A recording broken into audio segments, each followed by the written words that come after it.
오늘은 믿음이 자존심을 이기도록이라는 제목으로 함께 말씀을 나누겠습니다.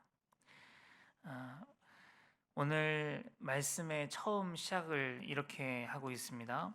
이에 예수의 이름이 드러난지라 이렇게 나와 있죠. 이에가 무엇이냐면 접속사잖아요. 접속사. 그러니까 어제 본문하고 오늘 본문이 이어지고 있다라는 것이에요. 그러면 어제 본문 내용이 무엇이었냐? 이런 내용이었습니다. 예수님께서 제자들을 둘씩 짝지어서 파송하신 일이에요. 예수님께서 제자들을 둘씩 짝지어서 전도하러 보내시면서 같이 뭘 줬냐면 권능을 주셨습니다.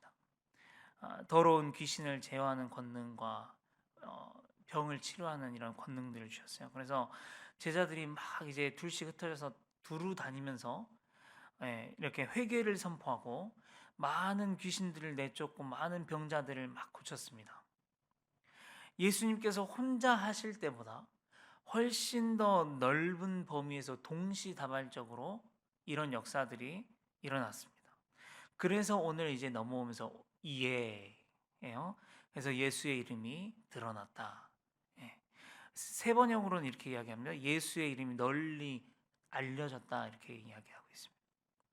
그리고 그 소문이 이제 어디까지 들어갔냐면 헤롯 왕에게까지 들어간 것이에요. 사실 지금 이 소문, 이 이야기는요, 헤롯 왕에게는 굉장히 예민한 이야기였어요. 왜냐하면 헤롯 왕이 세례 요한을 굉장히 두려워했었단 말이에요. 그 말씀이 오늘 나오거든요. 19절, 20절 한번 보시면요. 이렇게 이야기해요. 헤로디아가 요한을 원수로 여겨 죽이고자 하였으되 하지 못한 것은 헤롯이 요한을 의롭고 거룩한 사람으로 알고 두려워하여 보호하며 그의 말을 들을 때 크게 번민을 하면서도 달갑게 들음이로라. 여러분 이것이 영적인 권세이고 파워입니다. 영적인 사람에게는 나이와 출신과 생김새 이런 것들과는 상관없이 하나님께서 주신 영적인 권세가 있어요. 세상 권세를 가진 왕도 두렵게 하는 권세가 하나님 주시는 권세, 영적인 권세예요. 창세기에 보면 좋은 예가 하나 나옵니다. 애굽이라는 나라 아시죠? 요셉이 애굽의 총리가 되던 그 시절에 애굽, 이집트라고 하는 나라는 굉장히 막강한 나라였어요. 파워가요. 군사력이든지 풍요로움이든지 그 시절에 이집트와 이 애굽과 비길 국가가 없었습니다. 그리고 당시에는요, 지역신이라는 개념이 있었어요. 예를 들면 이 그 지역이 강하고 힘이 세잖아요. 그러면 그 지역을 관할하는 신의 파워가 세다. 이렇게 이 개념이 팽배했어요. 그래서 광주가 예를 들면 이렇게 크고 그렇잖아요. 그러면 광주를 다스리는 신은 힘이 엄청 센 거예요. 다른 데보다. 그런 개념이 있었는데 애굽은 그런 신들이 엄청나게 많았어요. 열 몇 가지가 되는 신들이 있었어요. 태양신 뭐부터 시작해서 엄청 많았습니다. 그런 이 이집트의 왕은요, 정말 세상의 모든 권력과 권세를 쥐고 있는 사람이었는데요. 그런데 창세기 47장 7절에 어떤 일이 일어나냐면 제가 읽어드리면 요셉이 이제 자기 가족들을 애굽으로 불러들였잖아요. 요셉이 자기 아버지 야곱을 인도하여 바로 앞에 서게 하니 야곱이 바로에게 축복하네. 이런 말씀이 있습니다. 여러분 보통 높은 사람이 아랫사람을 축복하잖아요. 그렇죠? 세상의 권력으로 따지면 바로 왕이 야곱을 축복해야 맞아요. 그런데 한낱 작은 떠돌이 부족의 야곱이 그때 당시에 그 거대한 나라의 왕을 축복하는 이야기가 이 창세기 47장에 나와요. 이게 바로 뭐냐면 하나님께서 주신 영적인 권세입니다. 축복권은 세상의 권력을 가진 사람에게 있는 게 아니라 우리 하나님께로부터 나와요. 그래서 이게 하나님께서 주신 영적인 권세라는 건데 다시 오늘 말씀으로 돌아와서요. 헤롯 왕도 이 세례 요한에게 그런 영적인 권세가 있음을 느꼈다는 것입니다. 그래서 두려워했다는 거예요. 그런데 문제는 뭐냐면 지금 예수님과 그의 제자들의 행보가 예전에 자신이 두려워하던 그 세례 요한을 너무나 닮아 있는 거예요. 세례 요한이 회개를 선포했던 것처럼 막 이들도 막 두루 다니면서 회개를 선포하고 천국 복음을 전파하고 병든 자들을 치유하고 귀신들을 막 내쫓는 일들이 여기저기에서 막 동시다발적으로 막 일어난다고 하니까 너무나 두려웠던 거예요. 이 세례 요한이. 그래서 이 세례 요한이 두려웠고 자기의 자리까지도 지금 위협할 수 있다라고 느낄 만한 큰 사건이고 굉장히 예민한 사건이었다는 것입니다. 이게 배경이에요. 그래서 세례 요한이 두려움에 사로잡혀서 하는 이야기가 오늘 말씀 14절부터 16절까지의 말씀입니다. 같이 한번 읽어보면 좋겠는데 오늘 말씀 14절부터 16절입니다. 시작. 이에 예수의 이름이 드러난지라 헤롯 왕이 듣고 이르되 이는 세례 요한이 죽은 자 가운데서 살아났도다. 그러므로 이런 능력이 그 속에서 일어나느니라 하고 어떤 이는 그가 엘리야라 하고 또 어떤 이는 그가 선지자니 옛 선지자 중에 하나와 같다 하되 헤롯은 듣고 이르되 내가 목벤 요한 그가 살아났다 하더라. 지금 두려워하는 겁니다. 예. 여기까지 이해가 잘 되셨죠? 사랑하는 성도 여러분, 하나님께서 주신 영적인 권세가 있음을 믿으시길 바랍니다. 이 영적인 권세는요, 나이나 신분이나 건강이나 성별이나 출신이나 재력이나 세상적인 위치나 내가 가진 직분이나 이런 것과는 상관이 없고요. 이런 것과 비례하지 않습니다. 단지 그 사람이 얼만큼 하나님 앞에 영적으로 바로 서 있는가, 그것이 영적인 권세, 그 사람의 영적인 권세를 좌우합니다. 그 사람이 얼만큼 하나님과 교제하고 영적으로 자기 자신을 갈고 닦고 있는가에서 그 사람의 영적인 권위가 드러나고 정해진다는 것입니다. 영적인 권위는 내가 내 힘으로 나타내는 게 아닙니다. 내가 권위를 내세운다고 세워지는 것이 아닙니다. 내가 직분이 높다고 해서 영적인 권위가 세워지는 것이 아닙니다. 영적인 활동도 안 하고 영적인 하나님과의 교제도 하나도 안 하는 사람에게 영적인 권위가 나타날 리가 만무한 것이죠. 영적인 권위는 내가 하나님 앞에 세워져 가는 만큼 나타나고 드러나게 되어 있습니다. 저절로 드러나고 풍기는 것입니다. 우리가 교회에서 어떤 사역을 하지 않습니까? 또는 우리가 직분을 가지고 있습니다.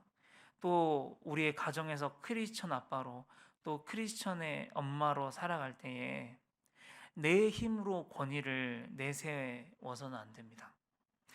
나 무슨 팀의 장인데, 나는 직분이 무엇인데, 나는 목자이고 목녀인데, 나는 신앙의 경력이 무엇인데, 나는 그래도 목회자인데, 이 말 해봤자 아무런 소용이 없어요. 이 말을 하면서 자신의 권위를 스스로 내세우려고 해봤자 오히려 더욱 권위를 실추시킵니다. 사람들은 말하지 않아도 다 알아요. 저 사람이 진짜인지 가짜인지, 저 사람이 허울 뿐인지, 저 사람이 내실이 들어 차 있는지 안 들어 차 있는지, 저 사람이 영적인 사람인지 아닌지 말하지 않아도 압니다. 자연스럽게 드러나게 되어 있는 게 영적인 권위라는 것이죠. 그래서 우리 사랑하는 성도 여러분은, 저는 하나님과의 깊은 교제 가운데 바른 영적인 권위를 가질 수 있게 되기를 축복합니다. 계속해서 말씀을 이어서 보면요, 오늘 말씀에 보면 헤롯이 세례 요한을 두려워했지 않습니까? 세례 요한에서 뿜어져 나오는 영적인 권위가 그를 두렵게 만들었어요. 그래서 오늘 말씀에 보면 그를 아주 의롭고 거룩한 사람으로 봤다, 그렇게 이야기하고 있고요. 그게 어느 정도였냐면 자기가 심히 번민하면서도 그의 말을 달갑게 들었다. 어, 사실 왕이 그럴 이유는 없거든요. 그냥 명령해서 듣기 싫다, 감히 네가 그런 말을 해? 여봐라, 저놈을 당장 끌어서 목을 쳐라, 할 수 있는 사람이에요. 자기가 듣고 싶은 것만 들을 수 있는 사람이에요. 보고 싶은 것만 볼 수 있는 사람이에요. 하고 싶은 것만 할 수 있는 그런 권력을 가진 왕인데 그렇게 하지 못했다는 거예요. 예, 세례 요한이 하는 말을 듣기가 너무 싫지만 혹시 그를 해하였다가 자기가 잘못될까봐 두려웠다는 것이죠. 신의 저주를 받을까봐, 또 세례 요한을 따르던 수많은 사람들이 폭동을 일으킬까봐 듣기 싫어도 꾹 참으면서 들었다라는 것입니다. 그런데 이제 21절로 가면 마침, 이런 말이 나와요. 오늘 말씀에 마침 기회가 좋은 날이 왔으니, 이제 세례 요한을 그동안 자기가 자기 의지로 죽일 수는 없었는데 마침 좋은 기회가 왔다는 것이에요. 자기 의지가 아닌 다른 방법으로 죽일 좋은 날이 왔습니다. 그 내용이 이제 21절부터 29절까지의 내용이라고 할 수 있겠습니다. 내용은 이렇습니다. 헤롯 왕의 생일이었어요. 생일의 잔치의 자리였습니다. 그 자리에서 수많은 사람들이 참여했어요. 그 중에는 이제 지위가 높은 사람들, 대신들과 천부장들과 귀족들도 많이 자리해 있었습니다. 그리고 그런 성대한 자리에서 헤로디아라고 하는 여인이 헤롯의 생일을 축하하기 위한 이제 흥을 돋구는 거예요. 춤을 춰서. 그래서 헤롯이 이제 너무나 기분이 좋은 나머지 이제 청을 들어줄 테니 무엇이든지 말하라 이렇게 이야기해서 무슨 이야기를 하냐면 세례 요한의 목을 주십시오, 그렇게 말하는 거죠. 예, 헤롯은 적지 않게 당황했지만 오늘 말씀에 심히 근심했지만 그래도 세례 요한의 목을 주기로 합니다. 왜냐하면 자기가 사람들 앞에서, 특히 고관 대작들 앞에서 맹세한 것을 무르는 짓은 자기의 위신상 절대 할 수 없기 때문에 끝내 세례 요한의 목을 베어다가 주게 되죠. 여기서 우리가 교훈을 살펴봤으면 좋겠는데, 헤롯은요 분명히 세례 요한에게 영적인 권위를 느끼고 있었습니다. 그것은 세례 요한이 전파하는 하나님에 대한 인정이자 두려움이기도 하였을 겁니다. 그래서 듣기 싫어하면서도 참아가면서 그를 보호하고 그의 이야기를 달갑게 들으려고 노력했던 것이죠. 그러나 이제 중요한 건 뭐냐면 자신의 위신이 걸렸을 때, 자기의 자존심이 걸렸을 때 그 두려움마저 이겨버리고 세례 요한을 죽이는 모습을 보게 된다는 것이죠. 우리 성도님들 중에 그러신 분들은 없겠지만 이런 유형의 사람들이 종종 교회 안에서 우리는 볼 수 있습니다. 평상시에는 똑같아요. 평상시에는 하나님께서 세우신 주의 종에 대한 영적인 권위를 느끼기도 하고 목회자 앞에서 조심하기도 하고요. 교회를 다니시면서 하나님을 인정하기도 하시고요. 때로는 듣기 싫은 하나님 말씀도 참아가면서 오늘 헤롯처럼 들어요. 그런데 자신의 위신이 걸렸을 때, 자기의 자존심이 딱 건드려졌을 때 교회고 뭐고 주의 종이고 뭐고 같은 성도고 뭐고 하나님이고 뭐고 내가 언제 그랬냐는 듯이 돌변하는 사람들이 있습니다. 눈에 불을 켜고 내 온 힘을 다해서 분노를 발산시키고 이 나를 건든 놈을 죽이겠다는 마음으로 그렇게 돌변하는 사람이 있어요. 우리 성도님들 생각했을 때 이 신앙이 정상이라고 느껴지십니까? 또 오늘 헤롯처럼 어떻게 맨날 주의 말씀을, 내가 하나님의 자녀라고 하면서 주의 말씀을 괴롭게 듣고만 있겠냐는 거죠. 이것이 진짜 정상적인 신앙생활이냐는 것입니다. 우리가 예수님을 알고 예수님을 만나고 말씀이 내 안에 들어오면 내 안에 성화가 일어나고 내가 죽는 일들이 내 안에 발생하지 않습니까? 그런데 어떻게 내가 언제 그랬냐는 듯이 그렇게 돌변할 수가 있겠냐는 거예요. 헤롯처럼. 우리가 여기에서 우리의 신앙을 좀 점검해 보기를 원합니다. 나는 내 위신이 땅에 떨어지거나 신앙생활 하다가 그런 일들이 있잖아요. 성도님들 간에 그런 일들이 생기잖아요. 내 자존심이 건드려졌을 때 나는 어떻게 반응할 수 있는 것인가? 나는 어떻게 반응할 것 같은가? 저는 모르겠지만 스스로는 잘 아실 거라고 생각합니다. 자기 자신을. 어, 나는 하나님의 자녀의 모습을 지킬 수 있겠는가? 내 자존심이 건드려져도. 나는 내 자존심이 건드려져도 내 믿음을 지킬 수 있겠는가? 한번 점검해 보실 수 있기를 원합니다. 또 나는 하나님의 말씀을 혹시 괴롭게 참고 듣고 있진 않는가? 오늘 헤롯처럼요. 여러분 이런 신앙생활을 하고 있다면 너무나 비참한 것이에요.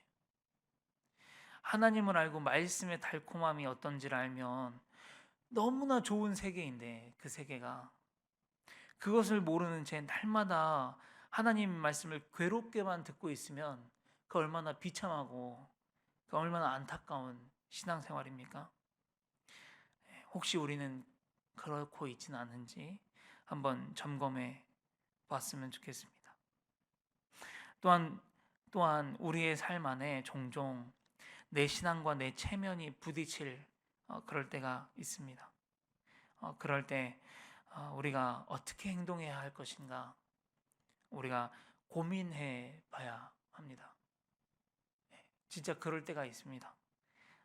너무나 나를 창피하고 그렇게 만들 때가 있습니다.